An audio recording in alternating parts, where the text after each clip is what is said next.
Hello everyone, हमारा disaster management चल रहा था और ऑलमोस्ट हमारा 80% सिलेबस कवर हो चुका है। आज का हमारा टॉपिक क्या रहेगा? सूखा, जिसको हम बोलते हैं ड्रॉथ। और लास्ट लेक्चर में हमने साइक्लोन कंप्लीट कर लिया था। आज का हमारा क्या रहेगा? सूखा, जिसको हम क्या बोलते हैं? ड्रॉथ। तो देखिए, पहले सूखा होता क्या है? सूखा किस चीज़ को बोलते हैं? जब कभी किसी लंबे समय तक बारिश कम हो या सिंचाई सुविधा उपलब्ध ना हो, नहरों में पानी ना छोड़ा जाए। ठीक है, इस वजह से क्या होता है, जो हमारी धरती होती है, एग्रीकल्चर, हमारी लैंड है जोन सी, वो सूखा पकड़ना स्टार्ट कर देती है। सूखा यानी कि अगर उसको पानी की कमी होगी तो पपड़ियाँ जमनी स्टार्ट हो जाती है। वो धरती धीरे धीरे बंजर होनी स्टार्ट हो जाती है, उसमें आपकी ह्यूमस की कमी हो जाती है और जिससे हमारी फसल नष्ट भी हो जाती है और फसल होती भी नहीं। वो क्या होता है? सूखा। तो सूखा क्या होता है? सूखा वह स्थिति है जब किसी लंबे समय तक औसत से कम वर्षा होती है। तो तब क्या हो जाता है? सूखा हो जाता है, क्योंकि धरती में जल की कमी हो जाती है, कृषि उत्पादन में गिरावट आती है और पीने के पानी का संकट छा जाता है। तो वो क्या हो जाता है भाई? हम तब कह देते हैं कि सूखा पड़ गया है, कि लंबे समय तक वर्षा की कमी से उत्पन्न जल संकट की स्थिति को हम क्या कहते हैं? सूखा, यानी कि ड्रॉथ। सूखे के प्रकार कौन कौन से होते हैं? एक होता है आपका मौसमीय सूखा, यानी कि जिसमें वर्षा नहीं होती, वर्षा कम होती है, जिसको हम क्या बोल देते हैं? Metrological drought. सामान्य से कम वर्षा हो, सबसे पहला संकेत यही होता है सूखे पड़ने का। दूसरा क्या होता है आपका? कृषि सूखा, यानी कि एग्रीकल्चरल ड्रॉथ। भी मिट्टी में नमी की कमी हो जाती है, पानी की कमी हो जाती है, जिससे क्या हो जाती है? हमारी फसलें मर जाती है, फसलें सूखना स्टार्ट हो जाती है, फसलें जल भी जाती हैं। जैसे आलू बोते हैं, अगर पानी की कमी होगी तो आलू क्या करता है? ब्लास्ट कर जाता है।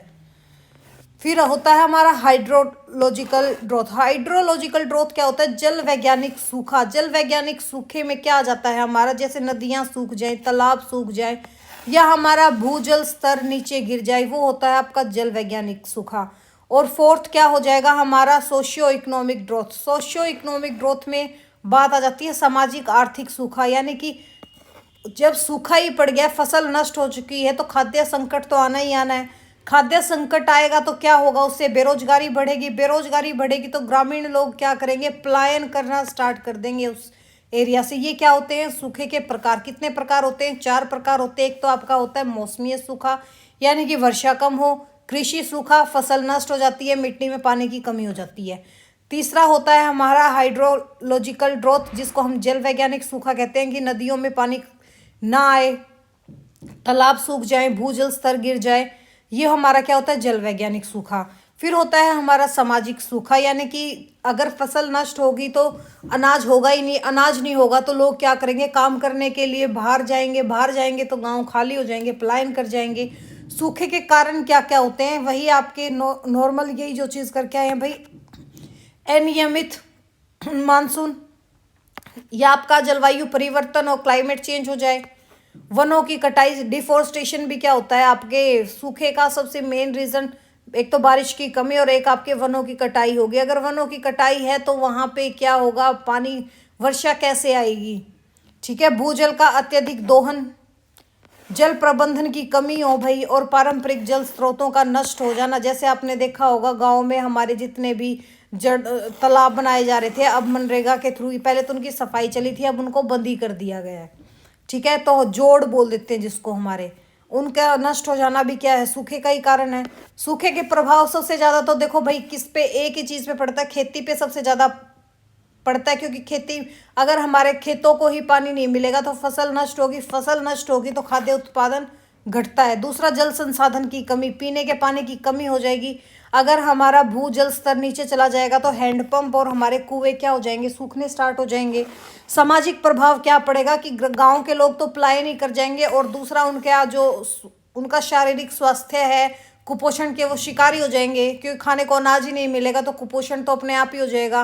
पानी की कमी से फसल नहीं होगी और पीने का भी पानी नहीं मिलेगा तो क्या हो जाएगा? कुपोषण ही आएगा। आर्थिक प्रभाव हमारे इकोनॉमिक पे क्या इफेक्ट डालती है? किसानों की आय घटती है और महंगाई बढ़ती है। घटनाएं कौन कौन सी हुई थी सूखे की, वो मोस्ट इंपॉर्टेंट है, जहां से क्वेश्चंस बनते हैं।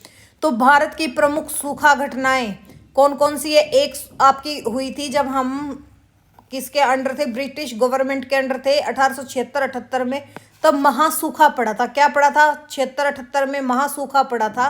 ब्रिटिश काल का सबसे भीषण सूखा था उस टाइम। और इसकी वजह से हमारा जो साउदर्न था, हमारा साउदर्न भारत और हमारा जो वेस्ट इंडिया था, ये वाला भाग, ये दोनों क्या हो गए थे भाई? सूखे के बहुत ग्रस्त हो गए थे काफ़ी। यहाँ पे ये लगा लो कि लोग खाने को तरस गए थे, दाने दाने को तरस गए थे उस टाइम। तो ये हाल हो गया था। ठीक है, दक्षिण और पश्चिम भारत ज़्यादा प्रभावित हुआ, इसमें लाखों लोग मारे गए थे। इसके बाद फैमिन कमीशन बना था। फैमिन कमीशन क्या था आपका? इसी के बाद हुआ था कि फैमिन कमीशन में आपके सूखे के भी निवारण की बात की गई थी। फैमिन कमीशन, ठीक है, कौन सा कमीशन आया था? Famine commission. किस लिए आया था? हमारे जो 1876 और 78 में जो सूखा पड़ा था उसकी वजह से एक कमीशन आया था। कौन सा कमीशन आया था? Famine commission. कब आया था फैमिन कमीशन? जब सूखा पड़ा था। कब? 76-78 में। ठीक है, लाखों लोग मारे गए थे इस वजह से। तो उसके बाद एक कमीशन आया था, फैमिन कमीशन। इस चीज़ को याद रखना। ठीक है, इतिहास का पहला संगठित सूखा अध्ययन इसी में किया गया था। ठीक है, जो आपका ये फैमिन कमीशन था, ये कब आया था? ये आया था आपका 1880 में। कब आया था? 1880 में, जब आपका पहला अकाल पड़ा था। ठीक है, इसके जो अध्यक्ष थे, फैमिन कमीशन के अध्यक्ष की बात कहें तो इसके अध्यक्ष थे बेटा आपके उस टाइम के थे रिचर्ड स्ट्रेची। कई जगह आपको लिखा मिलेगा सर रिचर्ड स्ट्रेची। देखो भाई, मैं इनके आगे सर नहीं लगाती। ठीक है, आप लोगों को लगाना है तो लगाओ। कौन थे अध्यक्ष इनके? रिचर्ड स्ट्रेची, हिंदी में भी लिख लो, रिचर्ड स्ट्रेची इसके कौन थे? अध्यक्ष थे। किसके? जो हमारा 1880 में जो कमीशन बनाया था, पहला अकाल पड़ा था 76-78 में, तब एक कमीशन आया था। कौन सा आया था? Famine commission. कौन सा आया था? फैमिन कमीशन आया था। कौन सा आया था भाई? फैमिन कमीशन आया था 1880 में, जब सूखा पड़ा था 1876-78 में ब्रिटिश टाइम पे। ठीक है, इसके अध्यक्ष कौन थे? रिचर्ड स्ट्रेची इसके अध्यक्ष थे। इन्होंने क्या किया था? फैमिन कमीशन क्या आया था? इस पे ना अकाल संहिता पर एक सिफारिश हुई थी। अकाल संहिता पर सिफारिश हुई थी। ये अकाल संहिता ही है आपका फैमिन कमीशन है ना, जो इसकी सिफारिश की गई थी कि अकाल से निपटने के लिए हम क्या प्रशासनिक चीज़ें करें, क्या ज़रूरत है। ठीक है, तो इसे भारत का सबसे महत्वपूर्ण अकाल आयोग माना जाता है, फैमिन कमीशन को। ठीक है, भारत का ये सबसे महत्वपूर्ण अकाल आयोग माना गया था। फिर उसके बाद क्या आया था भाई? हमारे ना दोबारा 1876-78 में तो आया था सूखा, जिसमें आपका फैमिन कमीशन बना था। फिर दूसरा अकाल पड़ा था हमारे 1899 और 90 में। कई बुक्स में आपको 1898 भी देखने को मिल जाएगा। ठीक है, 1898 भी देखने को मिलेगा। 1899 और 1900 में फिर एक सूखा पड़ा था। यहाँ पे जो आपका मिडल भारत है, जो हमारा राजस्थान हो गया, जैसे एमपी हो गया और गुजरात हो गया, यानी कि हमारा जो ये वाला एरिया था, ये वाला एरिया, और कलर कर दूं इसको, ये वाला एरिया जो राजस्थान का था, हमारा गुजरात का था, एमपी का था, इस एरिया में बहुत भारी भूखा तो क्या लगाओगे? सूखा पड़ा था। मैं भूखा बोल रही हूँ। यहाँ पे ये सूखा पड़ा था। और जो इसके अध्यक्ष बनाए गए थे, यहाँ पे इनके अध्यक्ष बनाए गए थे, इस फैमिन कमीशन के अध्यक्ष थे उस टाइम कौन? जेम्स लायल उस टाइम यहाँ के अध्यक्ष थे। और इन्होंने क्या काम किया था? इन्होंने काम किया था भाई, राहत कार्यों का विस्तार किया, सिंचाई सुविधाओं का विकास किया, जो आपके खाद्यान्न भंडार थे, ग्रेनरी थे, उनके भंडारण पर इन्होंने, खाद्य भंडारण पर ज़्यादा जोर दिया था। किन्होंने? जेम्स लॉयल ने। कब आया था दूसरा काल? 1898, 99 और 1900 में आया था। उस टाइम आपके जो फैमिन कमीशन थे उसके अध्यक्ष कौन थे? जेम्स लॉयल थे। ठीक है, फिर आपका एक और आया था अकाल 1965-66 से पहले एक और अकाल आया था। कब आया था? 1944 में एक और अकाल आया था। 1944 में आपके बंगाल में अकाल पड़ा था। कहाँ पड़ा था बेटा? बंगाल में अकाल पड़ा था। इसको बंगाल अकाल आयोग भी बोल दो चाहे इसको। ये आयोग तब आया था क्योंकि 1944 में ना बंगाल में क्या पड़ा था? सूखा पड़ा था। और ये ना बंगाल में जो सूखा पड़ा था वो तो 1943 में पड़ा था, लेकिन बंगाल अकाल आयोग कब आया? 1944 में आया था। इसके अध्यक्ष थे, बंगाल अकाल आयोग के अध्यक्ष बने थे आपके कौन? जॉन वुडहेड। कौन बने थे? जॉन वुडहेड इसके क्या थे? इसके अध्यक्ष थे। 1943 में बंगाल में बहुत ज़्यादा बड़े लेवल का स्तर का एक अकाल आया था। अकाल के कारण क्या हुआ था, खाद्यान्न की कमी नहीं हुई थी, बल्कि जो वितरण व्यवस्था थी वो भी आपकी फेल हो गई थी। ठीक है, सरकारी नीतियों की इतनी आलोचना की गई इस टाइम पे, तो इस टाइम पे आपकी एक नींव रखी गई थी। किस चीज़ की नींव रखी गई इस टाइम पे? खाद्य सुरक्षा नीति। अब आ जाए ना, खाद्य सुरक्षा नीति की नींव कब रखी गई थी? खाद्य सुरक्षा नीति की नींव कब रखी गई थी? वो रखी गई थी 1944 में। किसके द्वारा रखी गई थी? बंगाल अकाल आयोग के द्वारा रखी गई थी। क्यों? क्योंकि 1943 में बंगाल अकाल पड़ा था।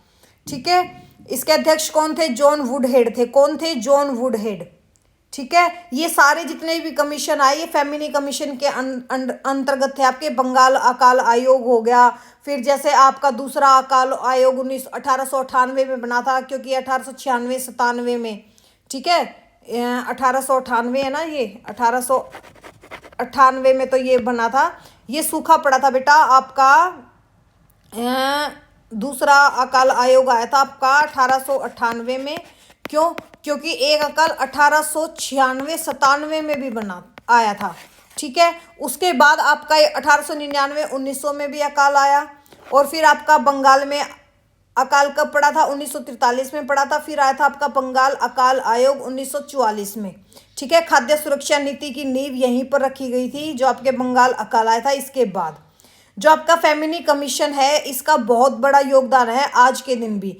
अकाल को प्राकृतिक नहीं, इसने प्रशासनिक समस्या के रूप में पहचाना कि भाई ये प्रशासनिक हमारी जो एडमिनिस्ट्रेटिव प्रॉब्लम है, ये हमारा प्राकृतिक इशू नहीं है।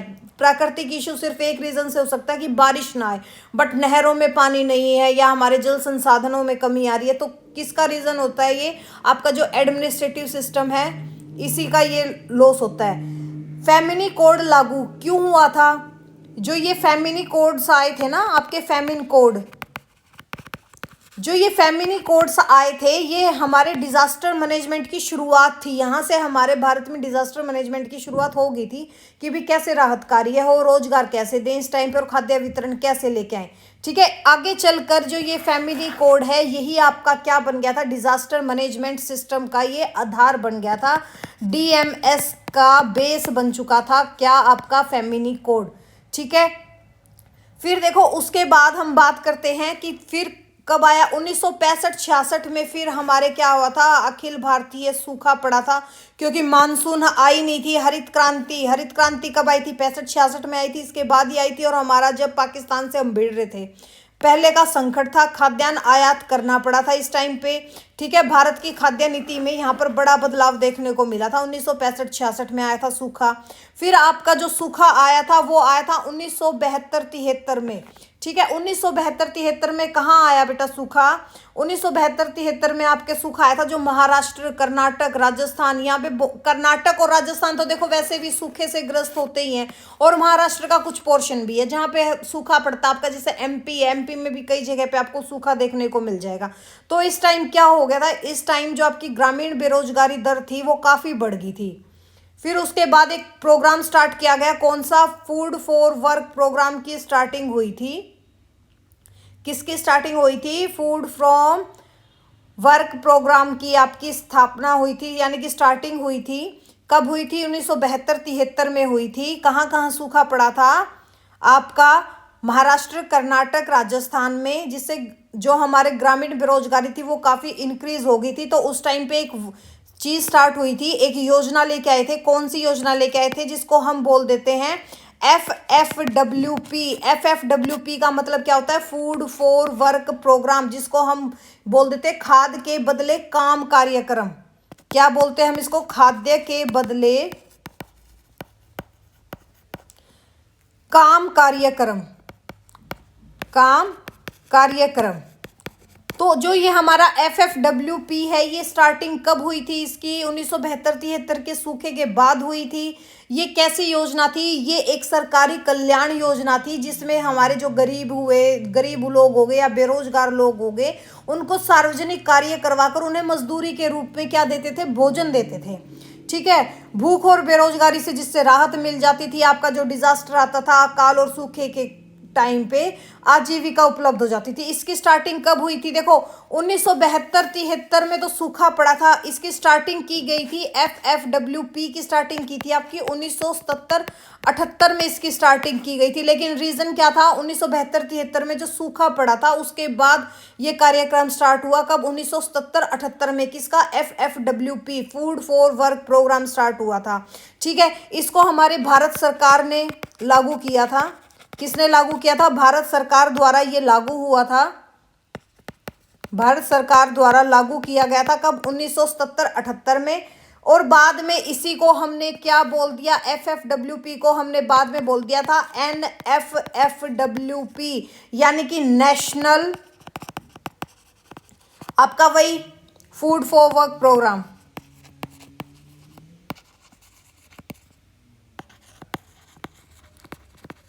ठीक है, बाद में हमने इसको चेंज किया। इसको चेंज कब किया? 2004 में हमने इसको क्या बना दिया? NFFWP national food for work programme 2004 में इसको हमने चेंज कर दिया था। किस क्या नेम चेंज कर दिया था इसका? हमने NFFWP। कब? 2004 में। इसके उद्देश्य क्या थे NFFWP के? वही भाई भूखमरी और कुपोषण को रोकना, ग्रामीण बेरोजगारी को कम करना, आपका कोई भी डिजास्टर आए जैसे सूखे से प्रभावित, अकाल प्रभावित क्षेत्रों में राहत पहुंचाई जाए, या ग्रामीण बुनियादी ढांचा विकसित करना और गरीबों की क्रय शक्ति को बढ़ाना। जैसे इसमें क्या क्या काम किए गए थे? इसमें काम किए गए थे जैसे सड़कें बनाई गई। सबसे पहले क्या की गई? सड़कें बनाई गई। तालाब और आपकी जो नहरें थी इनसे जल संरक्षण कार्य किए गए, मिट्टी संरक्षण का कार्य किया गया, बाढ़ पर नियंत्रण किया गया और ग्रामीण ढांचागत विकास इसमें किया गया था। ठीक है, क्या करवाते थे? लोगों से मजदूरी करवाते थे और मजदूरी के बदले उनको क्या देते थे? अनाज। जैसे आपका गेहूं दे दिया, चावल दे दिया, ये देते थे। और कभी कभी नकद भी दे देते थे। ठीक है, नकद भी देते थे पर ज्यादातर इसमें अनाज ही दिया जाता है FFWP परियोजना में। ठीक है, जो आपकी NFFWP आ जाए तो ये क्या है? National food for work programme 2004 में स्टार्ट हुआ था। और ये जो 2004 में स्टार्ट हुआ था, इस NFFWP को ही बाद में 2006 में क्या कर दिया गया था? मनरेगा। ठीक है, इसको किस में मिला दिया था? आपके मनरेगा में मिला दिया था, मनरेगा। ठीक है, बाद में इसको 2006 में क्या कर दिया था? NFWP को आपके मनरेगा में मर्ज कर दिया था। तो क्वेश्चन क्या आ सकता है आपसे? मनरेगा में भी क्या दिया था?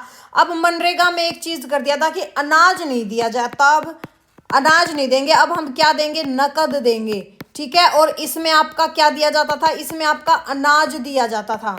ठीक है, इसमें आपका अनाज दिया जाता था। लेकिन 2006 में जब इसको मनरेगा में मर्ज कर दिया, फिर क्या कर दिया भाई? नगद दे दिया, फिर अनाज देना बंद कर दिया। तो हमसे क्वेश्चन क्या पूछ सकता है ये कि फूड ऑफ वर्क क्या था? काम के बदले भोजन देना। शुरुआत कब हुई थी? 1977-78 में हुई थी। उद्देश्य क्या था? भूख और बेरोजगारी से राहत। ठीक है, आपदा में क्या भूमिका होती थी? सूखा, जो ड्रॉथ रिलीफ हो जाता था, सूखे से हमारा क्या हो जाता था? पीछा छूट जाता था। ठीक है, वर्तमान स्थिति क्या है इसकी? इसको मनरेगा में विलय कर दिया गया था। ठीक है, यानी कि फूड ऑफ वर्क प्रोग्राम क्या थी? एक सरकारी योजना थी जिसमें गरीबों को सार्वजनिक कार्य देकर मजदूरी के रूप में भोजन दिया जाता था। इसका उद्देश्य एक ही था कि भूख, बेरोजगारी और आपदा के समय राहत प्रदान किया जाए। फिर आपका कौन सा अकाल पड़ा था? 1987 में अकाल पड़ा था। सबसे व्यापक अकाल था ये। इससे हमारे भारत के 18 राज्य प्रभावित हो गए थे। ठीक है, हमारी जो 60% से ज़्यादा कृषि थी वो सारी इससे प्रभावित हो गई थी और 12,000 करोड़ रुपए से अधिक का नुकसान हो गया था। 20वीं सदी का ये सबसे बड़ा सूखा था। कौन सा? 1987 का सूखा सबसे बड़ा सूखा था, क्योंकि इसमें हमारे 18 स्टेट्स इफेक्टेड हो गई थी। 60% से अधिक हमारा जो एग्रीकल्चर एरिया था वो इससे प्रभावित हुआ था। और इसमें टोटल नुकसान कितना हो गया था? 12,000 करोड़ का नुकसान हुआ था। और इसको अगर क्वेश्चन आ जाए 20वीं सदी का सबसे बड़ा सूखा कौन सा था, तो हम क्या कह देंगे? 1987 का सूखा था। कौन सा था? 1987 का सूखा। 1987 के बाद आपका एक सूखा आया था। कब? 2002 में, जो हमारा नॉर्दर्न और वेस्टर्न और मध्य भारत था, इससे इस पे अफेक्ट पड़ा था कौन सा, उत्तर भारत, पश्चिमी भारत और मध्य भारत पर, यानी कि हमारा जो हरियाणा, पंजाब, राजस्थान हो गया, ठीक है, हमारा फिर गुजरात एरिया हो गया, और फिर हमारा एमपी, छत्तीसगढ़, यूपी का कुछ पोर्शन आ गया था। इन एरिया में काफ़ी सूखा पड़ा था। खरीफ उत्पादन में भारी गिरावट आई थी। खरीफ कब होती है, गर्मियों की फसल होती है, क्यों, क्योंकि भूजल स्तर काफ़ी नीचे चला गया था। फिर नेक्स्ट सूखा कब पड़ा था, 2009 में सूखा पड़ा था। 2009 में सूखा क्यों पड़ा था भाई, बारिश बहुत कम हुई थी, मानसून 22% कम थी, ठीक है। चावल और दाल उत्पादन प्रभावित हुआ उससे, क्योंकि चावल किस पे डिपेंड है, अच्छी मानसून पे ही तो डिपेंड है, वरना कितनी सिंचाई करोगे चावल के लिए।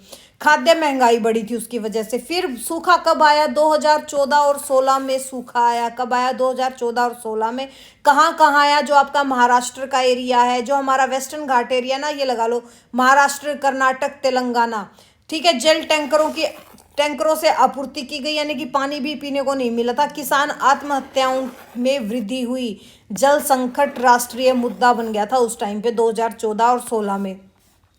फिर एक छोटा सा सूखा आया था 2023-24 में, हमारा जो साउदर्न इंडिया का पार्ट है वहां पे, और जो आपका एमपी का एरिया है वहाँ, उस पे क्या हुआ था, एल नीनो प्रभाव आया था। क्या आया था, एल नीनो प्रभाव। अब एल नीनो क्या होता है, एल नीनो क्या होता है, एल नीनो किसको बोलते हैं हम, एल नीनो, ठीक है। एल नीनो क्या होता है, एक जलवायु घटना होती है ये एल नीनो। क्या है, जलवायु घटना होती है, जिसको हम क्या बोलते हैं, क्लाइमेट फेनोमेनन, ठीक है। ये क्या होता है, जो हमारा प्रशांत महासागर है ना, प्रशांत महासागर, पैसिफिक ओशियन, उसका जो मिडल एरिया है और जो उसका ईस्टर्न भाग है, ठीक है, इस वाले भाग पे, जब इस वाले भाग पे सामान्य से ज़्यादा गर्मी हो जाए, यानी कि गर्मी ज़्यादा हो जाए ना यहाँ पे गर्मी, तो वहाँ पे उस टाइम पे क्या होता है, एल नीनो आ जाता है। एल नीनो किसका वर्ड है, एल नीनो एक स्पेनिश शब्द है। एल नीनो कैसा शब्द है, एक स्पेनिश शब्द है, जिसका मीनिंग ही क्या होता है, छोटा बच्चा, जिसका मतलब क्या होता है, छोटा बच्चा। और ये नाम किसने दिया था, ये नाम ना पेरू के मछुआरों ने दिया था, पेरू के मछुआरों ने दिया था। और ये ना आपको घटना कब दिखती है, क्रिसमस आता है ना, दिसंबर एंड में आपको ये देखने को मिलती है। एल नीनो कैसे बनता है, देखो भाई, हमारे जो ये पैसिफिक ओशियन है, ठीक है, पैसिफिक ओशियन का जो ये वाला पोर्शन है ना, ये वाला पोर्शन ईस्टर्न भाग और हमारा जो मिडल एरिया पैसिफिक ओशियन का है, यहाँ पे जो आपकी ट्रेड विंड्स होती हैं, ट्रेड विंड्स होती हैं, जो हमारी ज्वारीय हवाएं बोल देते हैं जिनको, ये क्या करती हैं, ईस्ट से वेस्ट की तरफ बहती है, ठीक है, ईस्ट से ये वेस्ट की तरफ जाती हैं। और एल नीनो के टाइम पे क्या होती है, ये जो हवाएं है ना, ये या तो वीक हो जाती हैं, कमजोर हो जाती हैं, या ये है ना वेस्ट टू ईस्ट की तरफ बहने लगती हैं, उल्टी बहने लगती है। उल्टी बहेंगी तो जो गर्म पानी है हमारा, जैसे पश्चिमी प्रशांत है आपका, जिसको इंडोनेशिया बोल देते हैं, और हमारा जो पूर्वी प्रशांत है, जिसको हम पेरू बोल देते हैं, इसकी तरफ ये हवाएं चलनी स्टार्ट हो जाती हैं, जिससे क्या होता है, हमारे जो सी का टेम्परेचर होता है वो हाई हो जाता है, और मौसम चक्र इससे पूरी तरीके से बढ़ जाता है। भारत पर एल नीनो का प्रभाव बहुत नेगेटिव होता है, क्योंकि मानसून अगर कमजोर होगा तो वर्षा बहुत कम होगी। सिर्फ इतना याद रखो कि एल नीनो विंड्स जब भी चलेंगी तो ये लगा लो कि मानसून कमजोर होगा उस टाइम पे। एल नीनो जब भी आता है तो बारिश नहीं होगी, सूखा ही पड़ता है। सूखे का सबसे बड़ा रीजन क्या है, एल नीनो का प्रभाव है।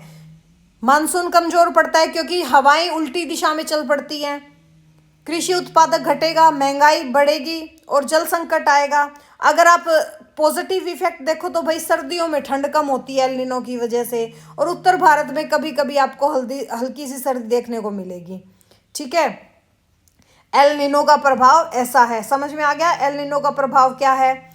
एक ही चीज कह देते हैं, अगर एल नीनो आ जाए, एल नीनो, समुद्र का पानी गर्म होगा, ठीक है। अगर ला नीनो आ जाए, ला नीनो, एक ला नीनो भी होता है, तो समुद्र का पानी ठंडा होता है। एल नीनो के टाइम पे देखो इसमें क्या होता है, समुद्र गर्म होता है, इस टाइम पे समुद्र ठंडा हो जाता है ला नीनो के टाइम पे।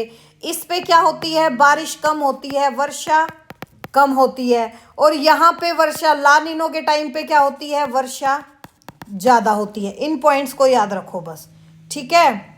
जैसे ना आपकी जो एल नीनो का टाइम पीरियड है ना, ये 2 से 7 साल तक होता है और 9 से 12 महीने कभी आगे पीछे होता रहता है, ठीक है।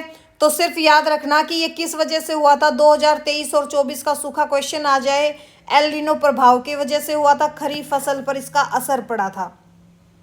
अगर अब हम बात करें कि सूखा की घटनाओं के प्रमुख कारण क्या हैं, मानसून की विफलता, एल नीनो का प्रभाव, जलवायु। अच्छा क्वेश्चन आ जाए ला नीनो, ला नीनो आ जाएगा तो क्या होगा, बारिश अच्छी होगी।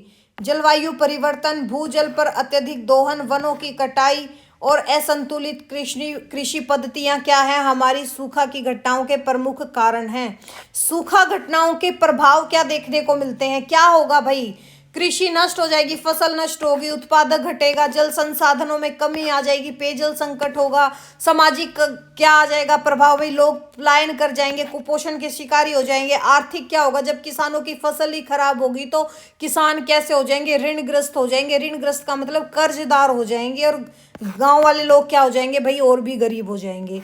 तो देखो हमारे कुछ 1987 में सूखा पड़ा था सबसे ज्यादा, 1965-66 में खाद्य संकट आ गया था, 15-16 में आधुनिक जल संकट था। हरियाणा में बात करें तो हरियाणा में सूखा कहाँ देखने को मिलता है, महेंद्रगढ़ और भिवानी एरिया में देखने को मिलता है। सूखा क्या होता है, स्लो ऑनसेट डिजास्टर हम इसको बोलते हैं, ठीक है। सूखा एक धीमी गति की आपदा है।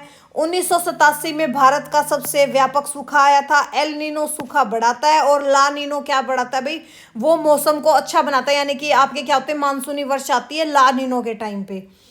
हरियाणा का दक्षिण पश्चिमी भाग कैसा है, सूखा प्रवण है। भूजल दोहन सूखा बढ़ाता है। मनरेगा सूखा राहत अभियान का मुख्य साधन है। PMFBY क्या होता है, प्रधानमंत्री फसल बीमा योजना सूखा जोखिम बीमा योजना है। जल संरक्षण दीर्घकालीन उपाय करने चाहिए। सूखा पलायन इस टाइम पे बढ़ता है और प्रिपेयर्डनेस सबसे ज़्यादा प्रभावी इसका समाधान है। अब इसकी योजनाएं देखो, क्या योजनाएं आई थी, हमारे ड्रॉथ मैनेजमेंट योजना क्या आई थी। पहला तो वही आपका संरचनात्मक उपाय क्या होगा, वर्षा जल संचयन परियोजना, यानी कि बारिश के जल को इकट्ठा करना। छत जल संग्रहण चला था, जैसे आपके साउथ में चलता है कर्नाटका में। चेक डैम तालाब, ये क्या होंगे भाई, बारिश के जल को इकट्ठा करने के लिए सोर्सेज बनाओ। माइक्रो इरिगेशन यानी कि ड्रिप और स्प्रिंकलर योजना चलाओ, जैसे हरियाणा में किसने चलाई थी, आपके इन्होंने कौन थे आपके याद भी, बंसी लाल थे आपके सीएम, उस टाइम चली थी ड्रिप एंड स्प्रिंकलर योजना हरियाणा में, ठीक है। सूक्ष्म सिंचाई योजना, जिससे पानी की बचत होती है। ड्रिप एंड स्प्रिंकलर योजना क्या होती है, आपने देखा होगा जैसे खेतों में ऐसे पाइप्स लगे होते हैं जगह जगह, और वहां से ऐसे स्प्रिंकल होती रहती है, फव्वारा जिसको हम बोलते हैं फव्वारा, ठीक है, फव्वारा, उससे खेती की जाती है, सिंचाई की जाती है। और अगर हम असंरचनात्मक उपायों की बात करें तो भाई एक आया था आपका कौन सा, राष्ट्रीय सूखा प्रबंधन योजना, NDMP, ड्रॉथ सेक्शन का। इसमें क्या करते हैं, प्रिपेयर्डनेस की तैयारी, वही मिटिगेशन, रिस्पॉन्स और रिकवरी। फिर आपकी सूखा राहत योजना, सूखा राहत योजना के अंतर्गत क्या किया जाता है भाई, मुफ्त सब्सिडी पर बीज मिलते हैं आपको, पशु चारा सहायता दी जाती है, रोजगार योजना दी जाती है। फसल बीमा योजना क्या थी, हमारे सूखे के दौरान ही दी जाती है फसल बीमा योजना, फसल खराब हो जाए तब किसानों को मुआवजा दिया जाता है। सूखा क्षति की भरपाई की जाती है। और जल जो आपका बजटिंग है और उसकी जागरूकता बढ़ाता है कि गांव स्तर पर जल प्रबंधन कैसे किया जाए, नहरें मजबूत की जाए, छोटे छोटे नाले बनाए जाएं, सिंचाई की फैसिलिटी प्रोवाइड की जाए। और कौन सा होता है, सूखे के दौरान ऑपरेशंस चलाए जाते हैं, जैसे पेय जल टैंकर आपूर्ति होती है, राहत शिविर चलाए जाते हैं, पशु चारा शिविर हो गया आपके, मनरेगा हो गया, फसल क्षति सर्वेक्षण हो गया, स्वास्थ्य व पोषण अभियान हो गया। अगर हम हरियाणा में सूखा प्रबंधन योजना देखें तो सबसे ज्यादा प्रभावित क्षेत्र हरियाणा में सूखे से कौन सा है, जो हमारा महेंद्रगढ़, भिवानी और रेवाड़ी हो गया, जो हमारा दक्षिण पश्चिमी साउदर्न वेस्ट हरियाणा हो गया, ठीक है। साउदर्न वेस्ट हरियाणा में आपको क्या देखने को मिलता है, सूखा देखने को मिलता है। कौन कौन से एरिया, खासकर महेंद्रगढ़ और भिवानी और आपका रेवाड़ी। प्रमुख योजनाएं कौन कौन सी आई थी हरियाणा में, एक तो आई थी आपकी हरियाणा राज्य सूखा प्रबंधन योजना, माइक्रो इरिगेशन स्कीम, जिसमें आपकी फव्वारा वाली अभियान चलाया था, पानी बचाओ खेती बढ़ाओ अभियान था, और भी था। ठीक है, भूजल रिचार्ज परियोजना आई थी मनरेगा के तहत, जल संरक्षण कार्यक्रम किए गए थे। सूखा रोकथाम तकनीक कौन कौन सी है? एक तो रिमोट सेंसिंग और जीआईएस। ये क्या करते हैं? आपको मैप देते हैं कि किस एरिया में सूखा पड़ा है या कहाँ फसल अच्छी हो रही है, कहाँ पानी की कमी हो रही है। उसका मैप का देने का काम कौन करता है? GIS, remote sensing. और ये डिपार्टमेंट में आपको बहुत अच्छे से करवा चुकी हूँ। ठीक है, दूसरा drought early warning system, monsoon पूर्वानुमान लगाना।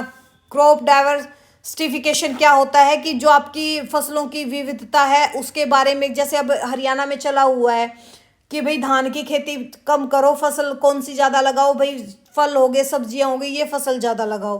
क्लाइमेट रेजिलेंट एग्रीकल्चर पर ज़्यादा ध्यान दो। फैक्ट्स क्या क्या हैं? सूखा, सूखा क्या है? धीमी गति से आने वाली आपकी एक आपदा है। 4 प्रकार कौन से हैं आपदा के? सूखे आपदा के मौसमी, कृषि, जल वैज्ञानिक और सामाजिक। फसल बीमा योजना सूखा जोखिम बीमा योजना है। मनरेगा क्या काम करता है? सूखा राहत में हमारी सहायता करता है। जल संरक्षण स्थायी समाधान है।